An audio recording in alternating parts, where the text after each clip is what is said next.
The smell reaches you before you enter the room, a sweet, cloying rot mixed with the metallic tang of blood and the acrid burn of cauterized flesh. This is January 1547, and the most powerful man in England is literally decomposing from the inside out. King Henry VIII, defender of the faith, supreme head of the Church of England, and serial wife killer, weighs nearly 400 pounds. His body has become a prison of putrefying flesh, seeping pus, and gangrenous tissue. Courtiers stuff herbs in their nostrils and press perfumed cloths to their faces. But nothing masks the stench of a living corpse who still commands the power to separate heads from bodies with a mere gesture of his swollen, ring-encrusted fingers. The portrait you know, Hans Holbein's masterpiece of regal authority, is a lie. By his final days, Henry VIII has transformed into something from a medieval nightmare. A massive, rotting creature whose leg ulcers have eaten through muscle to expose bone, whose bloated face has lost all resemblance to the Golden Prince who once dazzled Europe.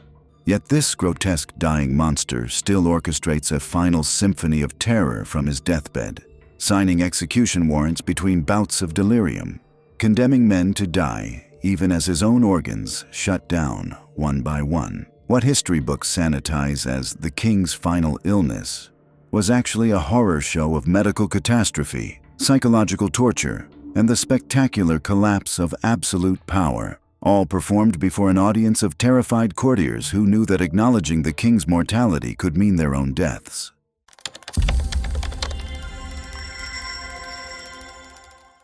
Whitehall Palace in January 1547 has become a theater of the macabre. The magnificent palace, with its 1,500 rooms and elaborate Tudor gardens, masks a reality so disturbing that contemporary chroniclers could barely bring themselves to record it. The king hasn't been seen publicly for weeks.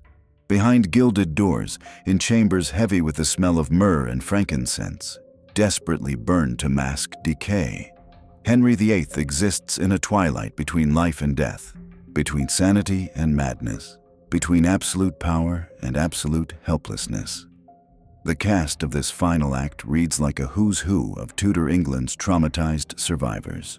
Thomas Howard, Duke of Norfolk, Henry's most loyal enforcer for decades, sits in the Tower of London counting his final hours, his execution warrant already signed. His son, Henry Howard, Earl of Surrey, has just been beheaded on January 19th, his crime being too royal in his bloodline, too proud in his bearing. Queen Catherine Parr, Henry's sixth and final wife, navigates each day like a woman walking through a minefield, having narrowly escaped an arrest warrant for heresy just months earlier. She knows, they all know, that until Henry draws his last breath, no one is safe. The medical reality defies comprehension.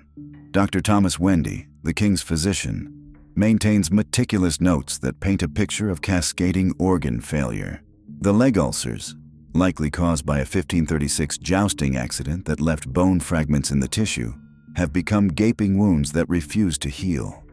Modern medical analysis suggests type 2 diabetes, explaining the wound's persistence and the sweet smell noted by contemporaries. Some historians whisper of tertiary syphilis, pointing to the paranoia, the memory lapses, the violent mood swings. The king's kidneys are failing. His heart, strained by carrying 400 pounds, beats irregularly. Yet Henry refuses to acknowledge his mortality. And in Tudor England, even suggesting the king might die constitutes treason. 9-year-old Prince Edward, pale and delicate, is kept carefully away from his father's chambers. But he knows something terrible unfolds behind those closed doors. Princess Mary, 30 years old and psychologically shattered from decades of abuse, prays in her chambers, unsure whether to hope for her father's death or fear what comes after. 23-year-old Princess Elizabeth, brilliant and calculating even then, watches everything with those sharp Tudor eyes, learning lessons about power and survival that will serve her for the next 60 years. The palace has become a pressure cooker of fear, ambition, and barely suppressed hysteria, all orbiting around a dying sun that still burns hot enough to incinerate anyone who comes too close.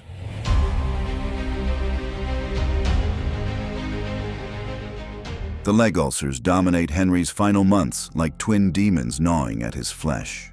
These aren't simple wounds. They're catastrophic breakdowns of tissue that have eaten through skin, fat, and muscle to expose the white gleam of bone beneath. The right leg is worse, a consequence of that 1536 jousting accident when an armored horse crushed Henry's leg, driving metal and cloth deep into tissue. The wound never properly healed. For 11 years it has opened and closed cyclically, each reopening worse than the last. By December 1546, both ulcers have become what contemporary physician Dr. Thomas Vicary describes as grievous and noisome sores. The smell is indescribable. Sweet rot mixed with the distinctive odor of Pseudomonas infection, a sickly grape-like scent that makes even hardened physicians gag. The wounds weep constantly, soaking through dozens of linen bandages daily. Palace laundresses whisper about the king's bed sheets, stained with blood and pus in patterns that look like maps of unknown continents. The ulcers must be cleaned twice daily, a process that requires 4 strong men to hold the king's massive legs steady while physicians probe the wounds with metal instruments, removing dead tissue and drainage. The pain drives Henry to madness. He screams during these procedures, great bellowing roars that echo through Whitehall's corridors. Courtiers in adjacent rooms fall silent, pretending not to hear their sovereign sob like a child. The physicians try everything: cauterization with hot irons that fill the chamber with the smell of burning flesh, poultices of ground pearls and lead oxide that probably worsen the infection, even applications of ground Egyptian mummy. Yes, actual mummified human remains, believed to have healing properties. Nothing works. The ulcers grow larger, deeper, angrier.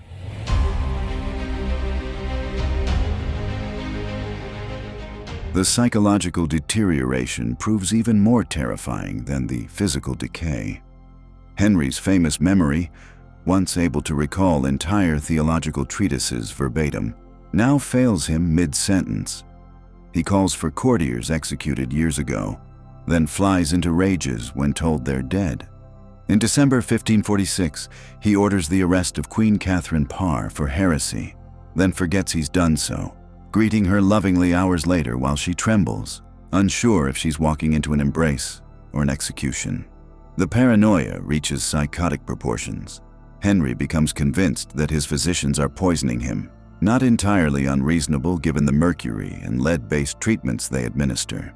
He orders his food tasted by a sequence of servants, watching their faces for signs of distress after each bite. He sees conspiracies everywhere, in the whispered conversations of servants, in the way courtiers glance at each other, in the flight patterns of birds outside his window. The Howards must die because their royal blood threatens Edward. The Seymours must be watched because they're too ambitious. Even Archbishop Cranmer, one of his few genuine friends, falls under suspicion. Modern psychiatrists would recognize the pattern. The combination of chronic pain, systemic infection, possible neurosyphilis, and the psychological weight of having murdered 2 wives and countless friends has created a perfect storm of mental illness. Henry experiences what we'd now term dissociative episodes, moments where he seems to forget who and where he is.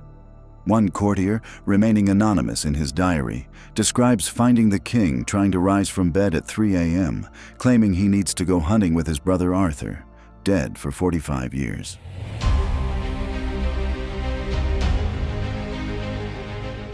Even as his body fails, Henry's capacity for judicial murder remains intact. The execution machine he's perfected over 38 years of rule continues its bloody work right up to his final days.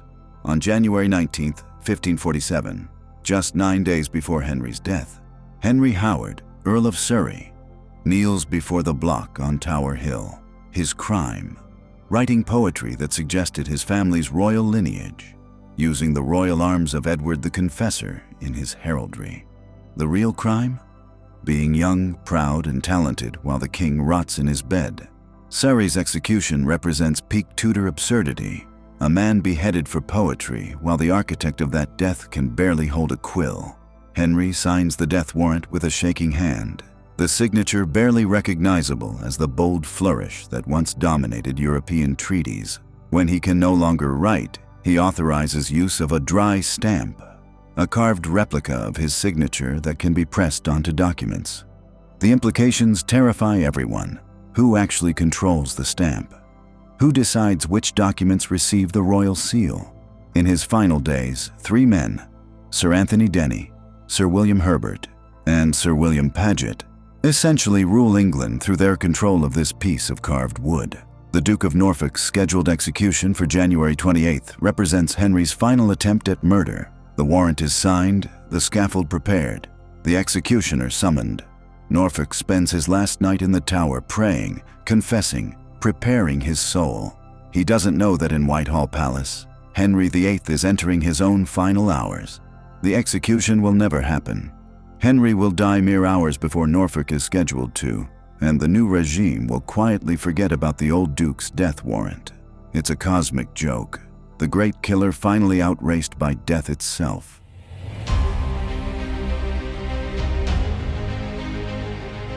By mid-January, access to Henry becomes increasingly restricted.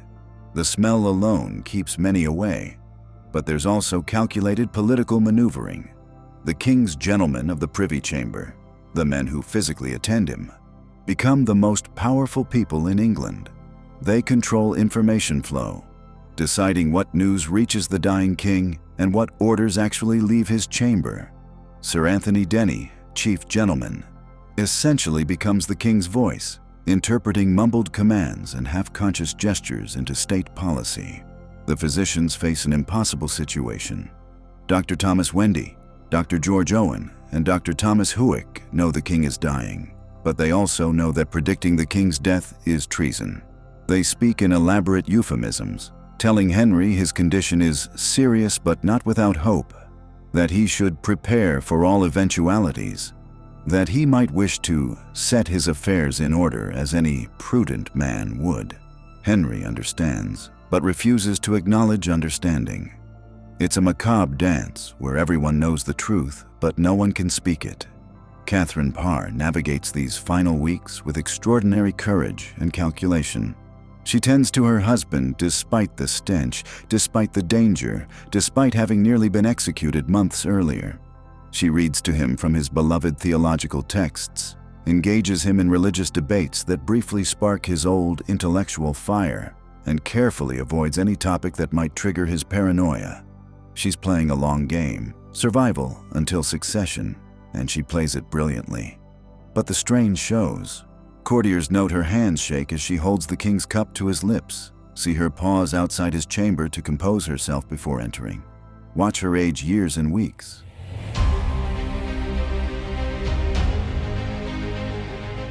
The treatment of Henry's children during these final days reveals the particular cruelty of Tudor power. 9-year-old Edward, the precious male heir for whom Henry destroyed England's religious foundation, is kept in careful isolation.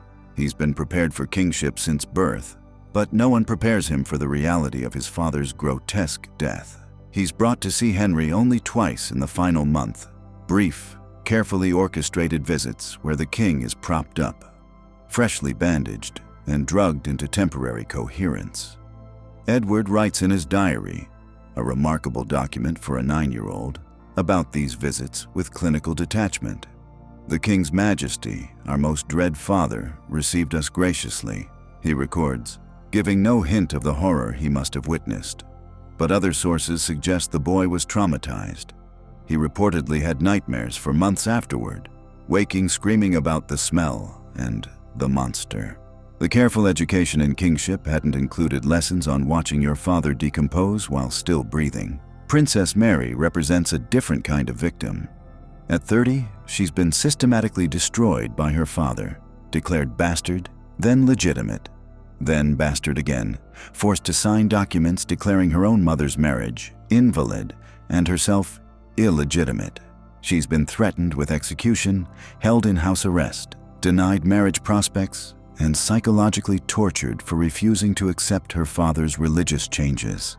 Now, as Henry dies, she faces a terrible conflict. grief for the father she still somehow loves, mixed with relief that her tormentor is finally departing. Mary spends these final days in prayer, fasting until she faints.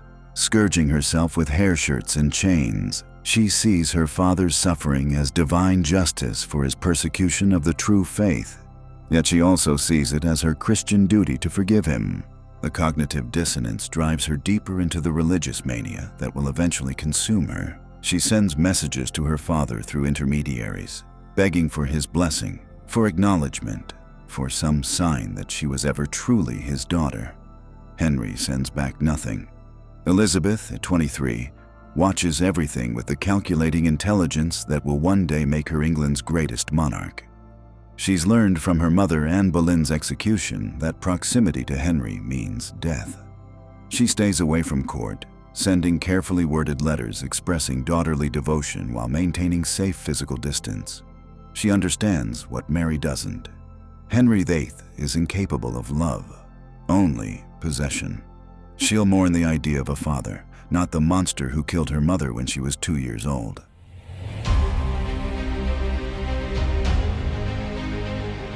Dawn breaks gray and bitter over Whitehall Palace.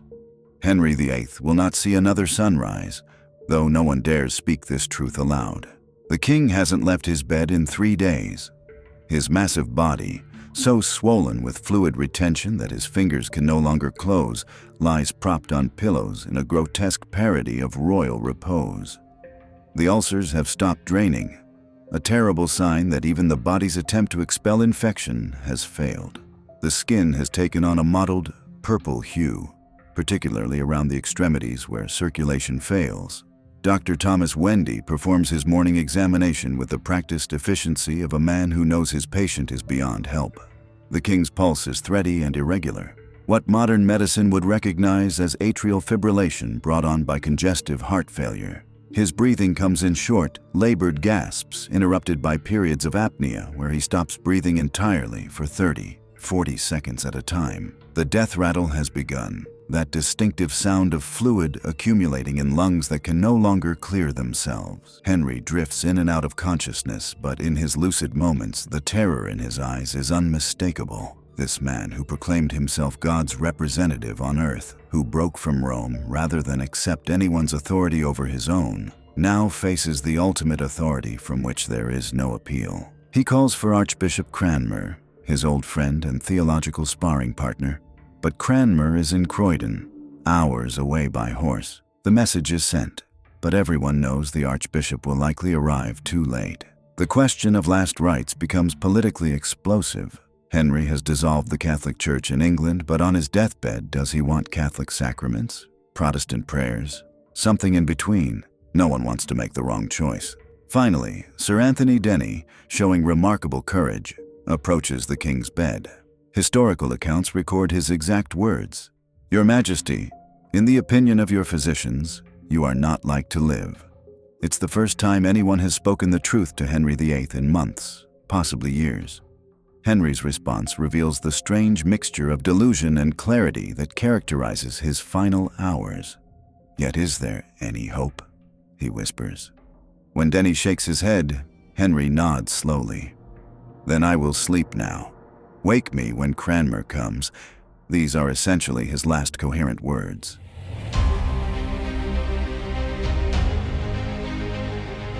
As darkness falls on January 27th, the death watch begins in earnest.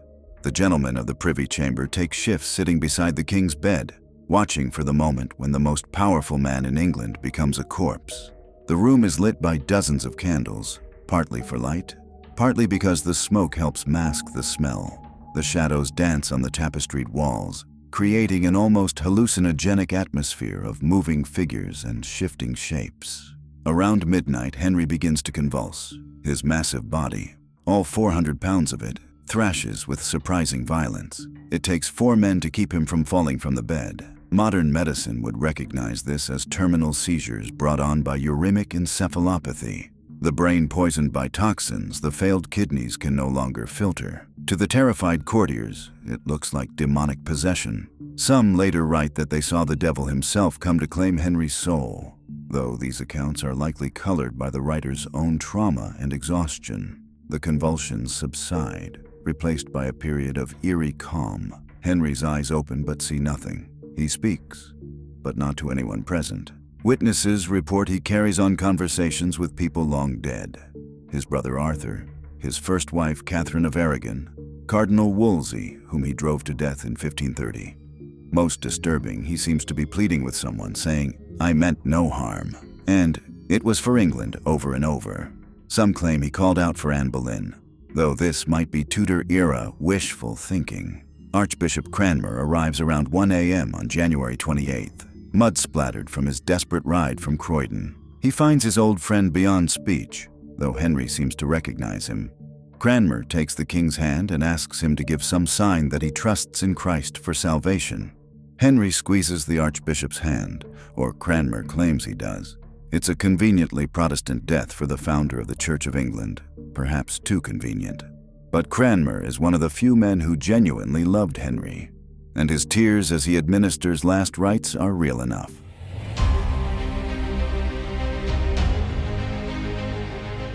At approximately 2 a.m. on January 28, 1547, Henry VIII draws his last breath.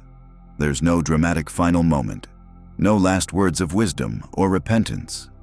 The breathing simply becomes shallower and shallower until it stops. Sir Anthony Denny checks for a pulse at the king's neck, finding nothing. Dr. Wendy confirms what everyone already knows. The king is dead. Long live the king, though 9-year-old Edward VI won't learn of his accession for 3 more days. The immediate aftermath is both practical and grotesque. The body must be prepared, but Henry's massive corpse presents unique challenges. It takes 6 men to move him from the bed to the table where the embalmers wait. The surgeons who perform the evisceration, necessary to prevent putrefaction during the lying in state, later report that the internal organs are in advanced states of decay. The liver is cirrhotic, the kidneys are little more than scar tissue, and the heart is enlarged to nearly twice normal size. The smell when they open the abdomen is so overwhelming that several assistants vomit, and all work must stop while the room is fumigated with burning herbs. The embalmers work through the night, desperately trying to make the corpse presentable. They drain fluids, pack the cavities with spices and preservative salts, and sew the massive incisions closed. But they're fighting a losing battle against decomposition that began while Henry was still alive. They wrap the body in waxed cloth, then multiple layers of lead sheeting, hoping to contain what they know will be an inevitable explosion of putrefying gases.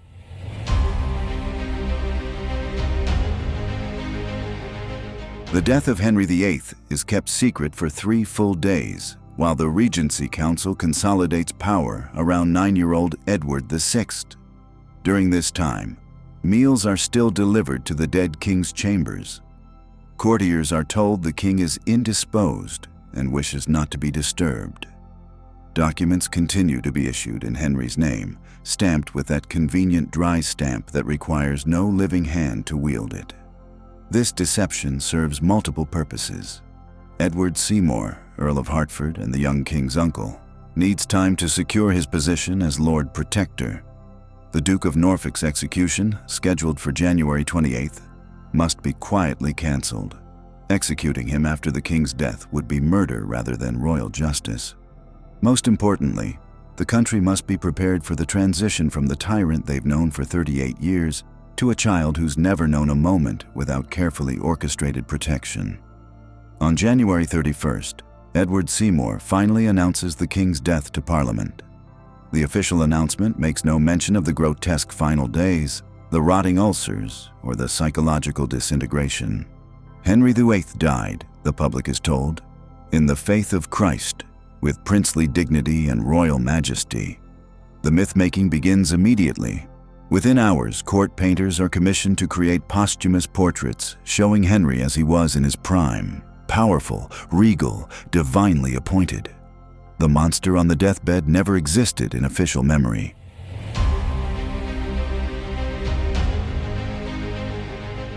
The journey to Windsor for burial becomes its own horror story, though one carefully suppressed in official records. The lead-wrapped corpse is placed in an enormous coffin and loaded onto a funeral carriage for the procession to Windsor Castle. The cortege stops overnight at Sion House, the former abbey dissolved by Henry himself. It's here, in cosmic irony, that Henry's body makes its final, grotesque statement. During the night, the accumulation of putrefying gases causes the lead coffin to burst. The explosion is heard throughout Sion House. When servants investigate, they find blood and bodily fluid seeping through the coffin's split seams, pooling on the chapel floor. A dog is discovered licking at the putrid liquid, fulfilling, some whisper, a prophecy that dogs would lick Henry's blood as they had licked Ahab's in the Bible. The parallel to the biblical tyrant is too obvious to ignore, though no one dares speak it above a whisper. The coffin is hastily repaired, resealed, and the procession continues to Windsor. But the story spreads through whispered accounts, servant gossip, and carefully coded diary entries. The exploding corpse becomes a kind of underground legend, a sign of divine judgment that the official chroniclers dare not record but cannot entirely suppress. Even in death, Henry VIII remains a source of horror and revulsion.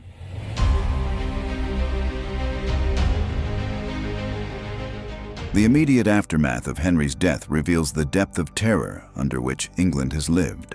Within hours of the announcement, spontaneous celebrations break out in the Tower of London as prisoners realize their death sentences might be commuted. The Duke of Norfolk, who should have died the morning of January 28th, finds himself reprieved. He'll spend Edward VI's entire reign in the Tower, but will survive to die naturally in 1554. Catherine Parr, the widow who survived, finally allows herself to breathe. Within 6 months, she marries Thomas Seymour, the man she loved before Henry claimed her. It's a shocking breach of mourning protocol, but after what she's endured, no one blames her for seizing happiness while she can. She'll die in childbirth just a year later. But that year of freedom from Henry's shadow is perhaps worth the price. Princess Mary emerges from her psychological prison, though the damage is permanent. She'll spend the rest of her life trying to undo her father's religious reforms, burning Protestants with the same mechanical efficiency Henry showed in destroying Catholics. The cycle of violence continues, trauma begetting trauma in an endless spiral of Tudor brutality. Elizabeth, wisest of all, maintains her distance from the new regime. She watches, learns, and waits. In her eventual reign, she'll show she learned Henry's lessons all too well. The calculated cruelty, the theatrical power, the ability to inspire both love and terror. But she'll also show what Henry never could: restraint. She'll execute when necessary, but not for pleasure. She'll be Henry's daughter, but not Henry's mirror.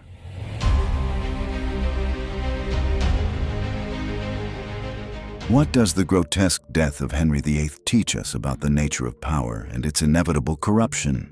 Here was a man who began his reign as the epitome of Renaissance achievement: athletic, intelligent, cultured, beloved. He ended it as a putrefying mass of flesh, signing death warrants between seizures, so paranoid that even his closest allies lived in terror. The transformation wasn't sudden but gradual, each act of cruelty making the next easier, each execution requiring another to cover its implications. The physical decay mirrors the moral decay with uncanny precision. As Henry's body consumed itself, diabetes eating at his tissues, infection spreading through his system, organs failing one by one, his soul had long since begun the same process. The man who killed Anne Boleyn on manufactured charges of adultery eventually couldn't remember why he'd done it. The king who dissolved the monasteries to seize their wealth died surrounded by the ghosts of displaced monks.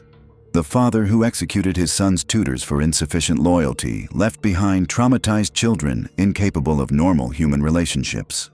Modern psychology would recognize Henry as a malignant narcissist whose personality disorder was exacerbated by absolute power and chronic traumatic encephalopathy from his jousting injuries. But such clinical terms somehow diminish the raw horror of what he became.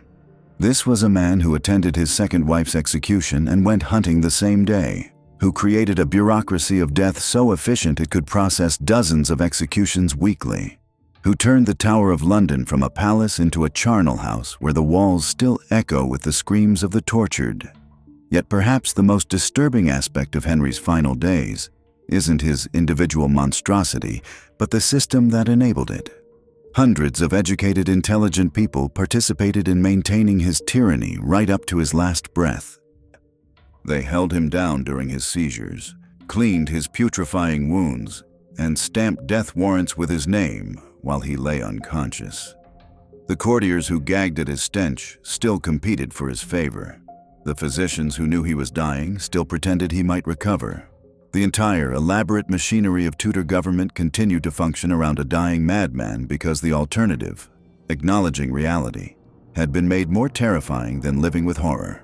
This is the ultimate lesson of Henry VIII's death, that power systems, once established, develop their own momentum independent of logic, morality, or even survival instinct.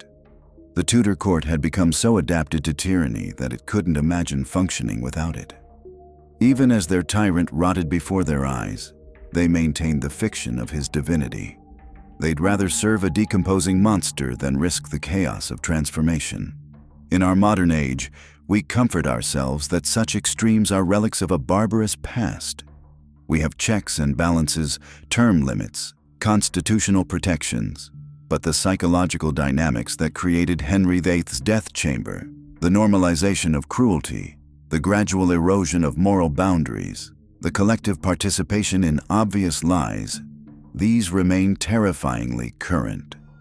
Every society carries within it the potential for its own Whitehall Palace, its own dying tyrant whom no one dares declare dead.